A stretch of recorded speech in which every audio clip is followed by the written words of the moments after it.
Good morning friends. आपण जे प्रथमोपचारासाठी मानसिक आरोग्य हा जो चॅप्टर आपण पाहत आहोत, तर त्याला आपण first aid in mental health असं म्हटलं गेलंय. तर यामध्ये आरोग्यासाठी जे काही स्टेप असतात, तर त्यामध्ये माहिती आपण मागील तासाला काय माहिती आपण पाहिली, तर आजच्या तासात देखील आपण काही माहिती त्या ठिकाणी पाहणार आहोत. तर त्यामध्ये ज्या स्टेप असतात, तर त्यामध्ये एकूण 5 स्टेप त्या ठिकाणी सांगितल्या गेल्यात. तर त्यामध्ये नंबर 1 स्टेप नंबर 1 त्यालाच पायरी 1 असं म्हटलं गेलंय. तर यामध्ये प्रथमतः त्यांच्या कुटुंबातील ज्या जवळच्या व्यक्ती असतात, त्यांच्या म्हणजे कोणत्या? ज्यांचं मानसिक आरोग्य बिघडलेलं आहे, ज्यांना त्याची प्रथमोपचाराची गरज आहे. तर अशा व्यक्तींना काय करायचं आहे? आपल्याला त्या कुटुंबातील व्यक्तीची आपल्याला त्या ठिकाणी भेट घ्यायची आहे पहा. त्यानंतर त्या भेट घेतल्यानंतर त्यांना प्रथमोपचाराची कशा पद्धतीने जाणीव आहे, ही जाणीव करून देणं त्या ठिकाणी महत्त्वाचं असतं. त्यानंतर मग त्यांच्या कौटुंबिक सदस्यांबरोबर आपण चर्चा करायची आणि मग प्रथमोपचार तज्ञांकडे म्हणजे मानसोपचार जे तज्ञ असतात, त्या मानसोपचार तज्ञांकडे त्या व्यक्तींना आपल्याला काय करायचंय? घेऊन जायचंय आणि नंतर मग त्या घटकांशी आपल्याला काय करायची? त्या ठिकाणी चर्चा करायची पहा.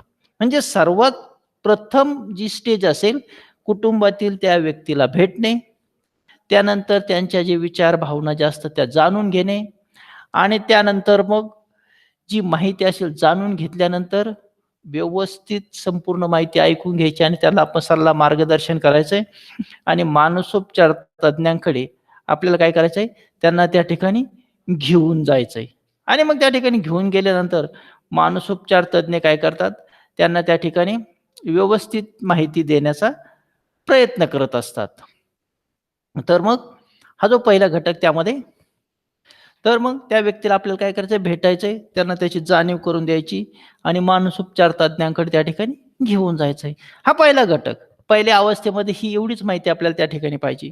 त्यानंतर असणारा जो दुसरा घटक त्याला स्टेप सेकंड असं म्हटलं गेलंय पहा. म्हणजे पायरी क्रमांक 2. तर त्यामध्ये काय करायचंय? तुम्ही त्या व्यक्तीशी बोला. त्यानंतर अतिशय शांतपणे किंवा संयमाने त्या व्यक्ती ज्या बोलत असतात त्या ऐकून घ्यायचं. त्यानंतर ऐकून घेतल्यानंतर हेतुपुरस्सरपणे असं कोणतंही वर्तन करायचं नाही, की त्यांना आपल्याविषयी त्या ठिकाणी शंका येऊ शकते किंवा ती व्यक्ती कमकुवत आहे असं समजायचं नाही. फक्त निपक्षपातीपणे आपल्याला त्यांचं म्हणणं ऐकून घ्यायचंय. म्हणणं ऐकून घेताना त्यांच्याविषयी कोणत्याही धनात्मक, ऋणात्मक विचार आपल्या मनात येता कामा नये. म्हणजे निपक्षपातीपणे आपल्याला ती माहिती काय करायची? जाणून घ्यायची. आणि त्यानंतर एखादी व्यक्ती म्हणजे काय समस्या असेल, समस्येने ती ग्रासली असेल, तर तिचे म्हणणे देखील आपल्याला काय करायचंय? सहनशीलतेने आपल्याला त्या ठिकाणी ऐकून घ्यायचंय. तर अशा प्रकारे या 2 पायऱ्या आपण त्या ठिकाणी पाहिल्या आहेत. इन फर्स्ट स्टेप ये टोटल कितने जो 5 स्टेप है, तो first step the first thing to do is meeting his or her close family members and sensitizing them about the seriousness of the issues. तो फर्स्ट आपको क्या करने का है? फैमिली के जो मेंबर्स रहेंगे, मेंबर के साथ आपको मिलना है और मिलने के बाद आपको क्या करने का है? थोड़ा-सा भी डिस्कस करने का है और डिस्कस करने के बाद उसको जो प्रॉब्लम्स रहेंगे पूरे इंफॉर्मेशन सिर्फ आपको अंडरस्टैंडिंग करने की और डिस्कस करने का है और डिस्कस करने के बाद ये पर्सन्स को आपको क्या करना है? मेंटल हॉस्पिटल जे जे रहेगा प्रोफेशनल मेंटल हेल्थ प्रोफेशनल जो पर्सन्स रहेगा, तो इसको आपको लेके जाने का इसके साथ डिस्कस करने के लिए। Also you can approach the mental health professional along with the family members and discuss your concern. ये जो फैमिली मेंबर्स के साथ आपको डिस्कस करने का है और डिस्कस करने के बाद ये पर्सन्स को आपको इधर लेके जाने का है। तो ऐसे पूरी इंफॉर्मेशन स्टेप नंबर 1 में रहेगी। तो ये फर्स्ट स्टेप नंबर 1 होने के बाद आपको क्या करने का है? काउंसलर के पास जाने का है और उसका भी ये पूरी इन्फॉर्मेशन आपको बताने की कम्युनिकेशन आपको कर सकते हैं। कम्युनिकेशन करते टाइम आपको पूरा ऑब्जर्वेशन कर सकते हैं, फेस रीडिंग कर सकते हैं, अपनी जो मूवमेंट हो सकती है, मूवमेंट का भी ऑब्जर्वेशन ये पर्सन्स कर सकते हैं और पूरी इन्फॉर्मेशन कलेक्ट करने के बाद ये स्टडी कर सकते हैं और आपको कैसा गाइडेंस काउंसलिंग करने का है ये आपको सजेस्ट कर सकते हैं. In second step you can give your friend a patient hearing and understanding that neither is he or she behaving like that purposely, or he or she is weak, instead he or she is suffering from a problem and needs a compassionate hearing from someone. आपको क्या करना है, सिर्फ अभी information सिर्फ अभी सुनने का है, सिर्फ अभी ध्यान देने का है. तो आपने माइंड में उसकी कोई भी पॉजिटिव नेगेटिव इसके वो टाइम नहीं होना चाहिए. सिर्फ आपको अंडरस्टैंड करने का है, कम्युनिकेशन करने का है, लिसनिंग करने का है 100%. बाकी अपना ओपिनियन एक्सप्लेन नहीं करने का है, थिंकिंग भी आपको एक्सप्लेन नहीं करने का, सिर्फ अभी अंडरस्टैंडिंग सुनने का है, करने का है. Remember, you should neither criticize your friend while listening, not should you make any harsh comment. आपको कोई भी कमेंट करने का नहीं है, सिर्फ आपको क्या करने का है, सिर्फ लिसनिंग करने का है 100%. और ये करते टाइम आपको क्या करने का है, बस ज्यादा दिमाग चलाने का नहीं, सिर्फ अंडरस्टैंडिंग की जो प्रोसेस रहेगी तो ये प्रोसेस आपको सिर्फ फॉलो करने का है. तो इतना फर्स्ट ये जो स्टेप रहेगा, तो फर्स्ट स्टेप और सेकंड स्टेप अपनी पूरी कंप्लीट हो गई. Next number third, step number कितना, थर्ड. टोटल 5 स्टेप है. तो फर्स्ट में आपको फैमिली के साथ डिस्कस करने का है और एक काउंसलर के पास आपको लेके जाने का है. सेकंड स्टेप में अपनी पूरी इंफॉर्मेशन आपको कलेक्ट करने का है. इंफॉर्मेशन सुनने के बाद भी सिर्फ आप एक्सेप्टेंस, अपने माइंड में कुछ पॉजिटिव नेगेटिव थिंकिंग नहीं, सिर्फ आप लिसनिंग करने का है, कम्युनिकेशन करने का है. और नेक्स्ट सेकंड स्टेप म्हणजे त्याला पायरी नंबर 3 असं म्हटलं गेलंय. तर यामध्ये ही जी पायरी नंबर 3 असेल तर यामध्ये आपल्याला काय करायचं आहे, ती माहिती त्या ठिकाणी जाणून घ्यायची. तर ही जी पायरी नंबर 3 असेल तर यामध्ये आपल्याला काय करायचं आहे, तर काही वेळा व्यक्तीला स्वतःबद्दल काय होतं, साशंकता असं म्हणजे काय शंका असल्याने त्या व्यक्तीला काय होते, लाज वाटते किंवा अपराधीपणाचा अनुभव येत असतो. म्हणून मग अशी जर त्या ठिकाणी अपराधीपणाचा अनुभव येत असेल म्हणजे काय, काही माहिती विचारली तर ती व्यक्त केल्यानंतर समोरील व्यक्तीला ते मान्य होईल किंवा नाही. म्हणजेच अपराधीपणाची भावना व्यक्तीच्या मनामध्ये निर्माण होत असते. आपण त्याला लाज वाटणे असं देखील म्हटलं गेलंय. आणि मग असा अपराधीपणाचा अनुभव त्या व्यक्तीला येत असतो. म्हणून काही वेळेस काही प्रसंगी व्यक्ती काय करतात, संपूर्ण विचार त्या ठिकाणी व्यक्त करत नाहीत. काही विचार काय करतात, मनातली मनात त्या ठिकाणी दाबून ठेवण्याचा प्रयत्न करत असतात. म्हणून मग काय करायचंय, जे विचार असतील ते विचार व्यक्तीला व्यक्त करण्यास आपल्याला प्रवृत्त करायचंय. त्यासाठी आपल्याकडे जे काही टेक्निक असेल, जे काही तंत्रज्ञान असेल, ते तंत्रज्ञान वापरून तुम्हाला काय करायचंय, त्या व्यक्तीला जास्त बोलण्यास प्रवृत्त करायचंय. म्हणजेच थोडक्यात काय करायचंय, आणि मग ती व्यक्ती बोलल्यानंतर आपल्याला त्या ठिकाणी ती माहिती त्या ठिकाणी सहजपणे मिळू शकते. म्हणजेच मग आत्ताच आपण जी माहिती पाहत होतो म्हणजे काय, त्या व्यक्तीशी आपण चर्चा केल्यानंतर ती माहिती आपण काय करायची, जाणून घ्यायची. त्यानंतर पायरी नंबर 4, त्याला स्टेप 4 असं म्हटलं गेलंय. म्हणजेच त्या व्यक्तीला अपराधीपणाची भावना वाटते किंवा जे अनुभव येत असतात ते आपल्याला त्या ठिकाणी दूर करायचे. म्हणून त्यासाठी आपल्याला काय करायचंय, त्या व्यक्तीला आपल्याला समुपदेशक म्हणजे जे काउन्सिलर असतात, जे आपल्याकडून माहिती घेत असतात, त्यावर आपल्याला सजेशन देत असतात, अशा व्यक्तीकडे आपल्याला त्याला घेऊन जायचंय. म्हणजेच समुपदेशक आणि मनोचिकित्सकाला भेट देण्यासाठी आपण काय करता, त्या मित्राला पाठिंबा देऊ शकता. म्हणजे त्यांच्याकडे आपल्याला त्यांना घेऊन जायचंय किंवा त्यांना भेटण्यासाठी प्रवृत्त करायचंय, त्यांना पाठिंबा द्यायचा आहे. पहा, म्हणजे समुपदेशकाकडे किंवा मनोचिकित्सकाकडे ती व्यक्ती गेल्यानंतर त्या व्यक्ती काय करतात, कोणत्या समुपदेशक किंवा मनोचिकित्सक, तर ही संपूर्ण या संदर्भात माहिती जाणून घेत असतात. आणि माहिती जाणून घेतल्यानंतर व्यक्तीला त्या ठिकाणी ते काय करतात, सजेशन देत असतात, सल्ला देत असतात. आणि म्हणजे त्यांना ते प्रोत्साहित करण्याचा प्रयत्न करत असतात. आणि एकदा प्रोत्साहित केल्यानंतर त्यांच्या मनात असणारी अपराधीपणाची भावना किंवा जे काही विचार असतात नकारात्मक, त्या विचारापासून दूर जाण्यासाठी हे प्रयत्न करत असलेलं आपल्याला त्या ठिकाणी दिसून येतं. म्हणजेच एकूणच व्यक्तीला त्या ठिकाणी उपचार मिळू शकतो आणि मानसिक समस्येतून या व्यक्ती बाहेर येण्यास त्या ठिकाणी मदत होत असते. In step number 3, sometime the person may experience shame or feel guilty. तो कभी-कभी क्या हो सकता है, पर्सन्स के माइंड में सेम और फील गिल्टी ऐसे कंडीशन प्रोड्यूस हो सकती है। तो ऐसे एक्सपीरियंस या पर्सन्स को आ सकते हैं, इसको थोड़ा-सा आपको क्या करने का है, फॉरगेट करने का है और पूरा कंसंट्रेशन आपको क्या करने का है, अपना कैसे इम्प्रूवमेंट करना है, इसके ऊपर पूरा ध्यान देने का, अटेंशन देने का है। और ये होने के बाद मेंटली डिस्टर्ब पर्सन्स क्या कुछ होते हैं, थोड़े से स्टेप बाय स्टेप इम्प्रूवमेंट हो सकते हैं।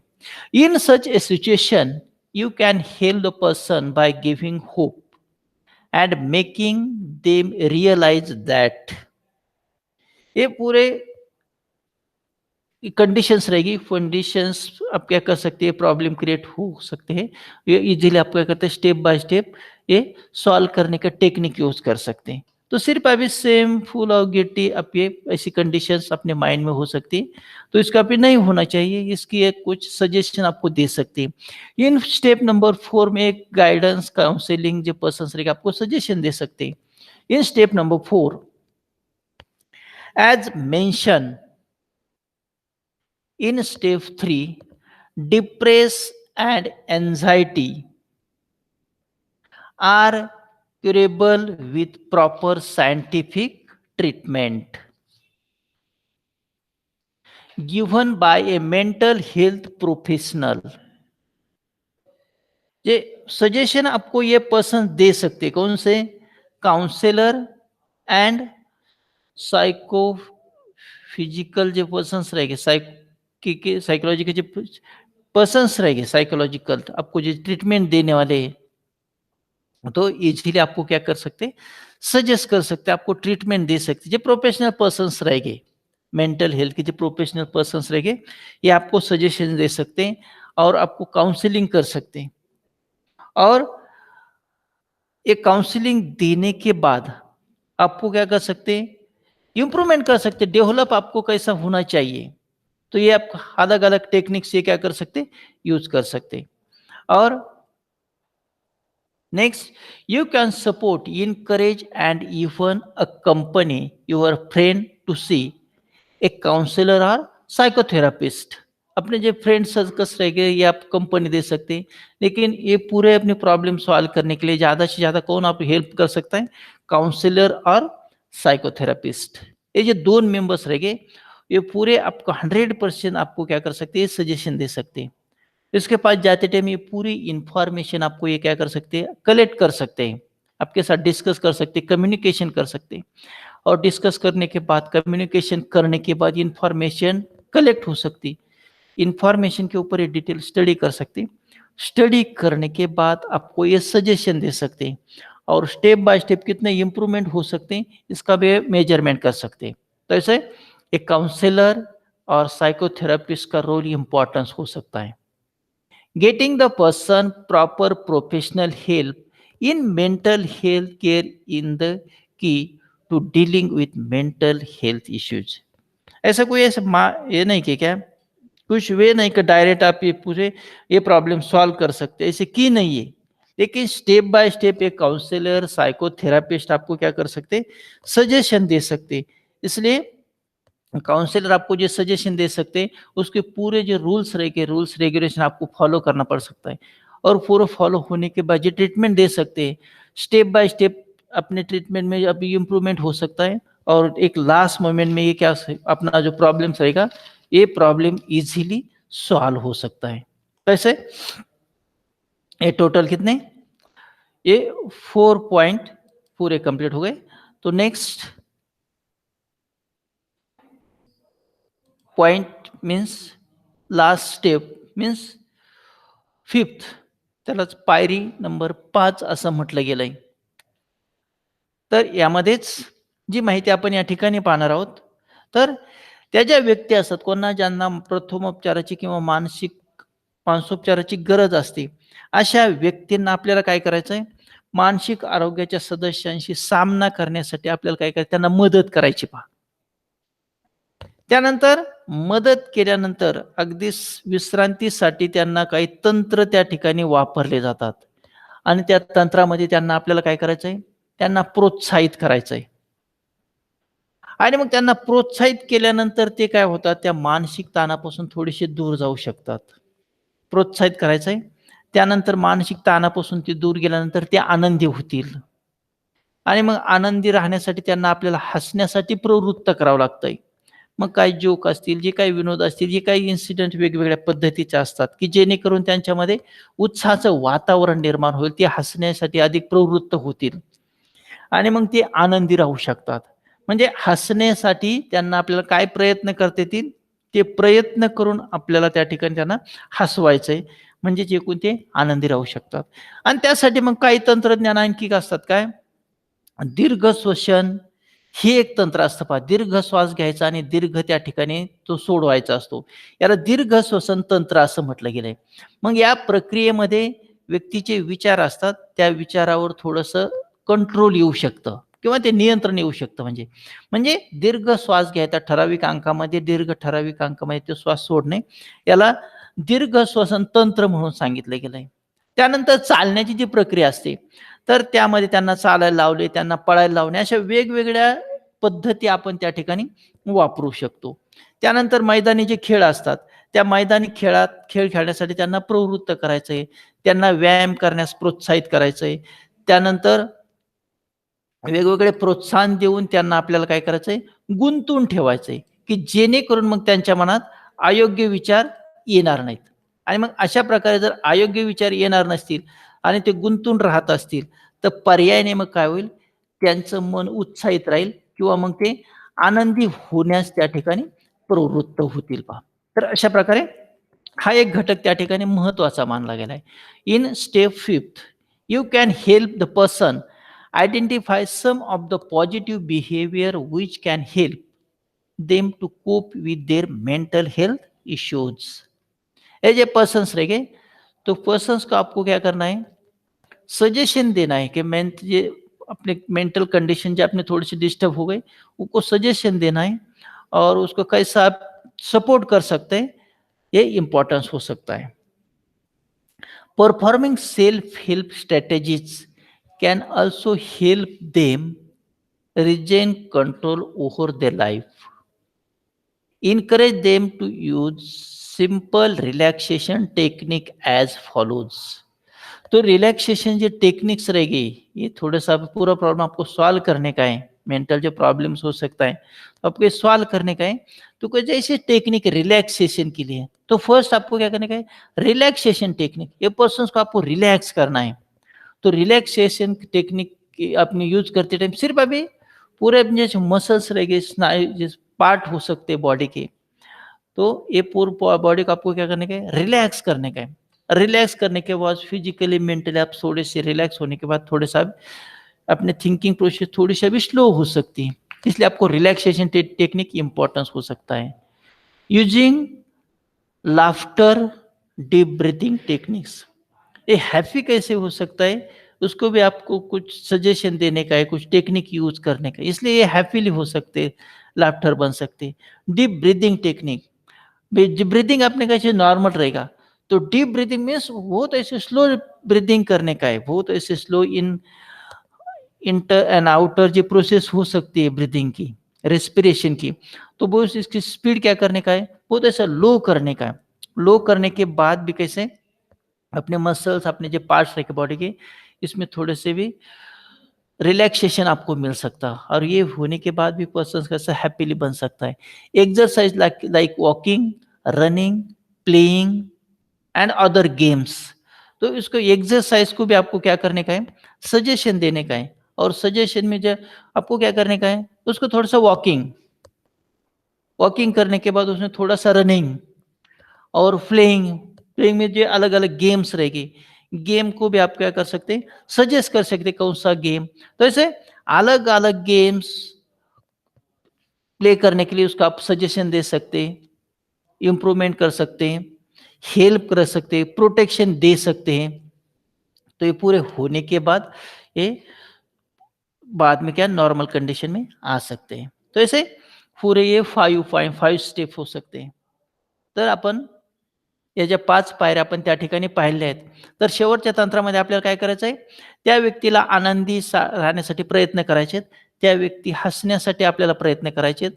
त्यानंतर दीर्घ श्वसन कसं त्यांना चालू ठेवता येईल, त्यामध्ये चालणे, पळणे, मैदानी जे खेळ असतात, त्या खेळामध्ये असणारे जे व्यायाम प्रकार, ते खेळण्यासाठी त्यांना आपल्याला काय करायचं आहे, प्रवृत्त करायचं आहे पहा. तर अशा प्रकारे या सर्व घटकांचा समावेश या ठिकाणी होत आहे.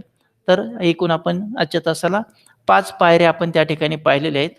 तर राहिलेला म्हणजेच जो भाग असेल, तो आपण काय करणार आहोत, पुढील लेक्चरला त्या ठिकाणी पाहणार आहोत. तर या 5 पायऱ्या आपण या ठिकाणी पाहिल्यात. तर आज आपण या ठिकाणी थांबत आहोत. धन्यवाद.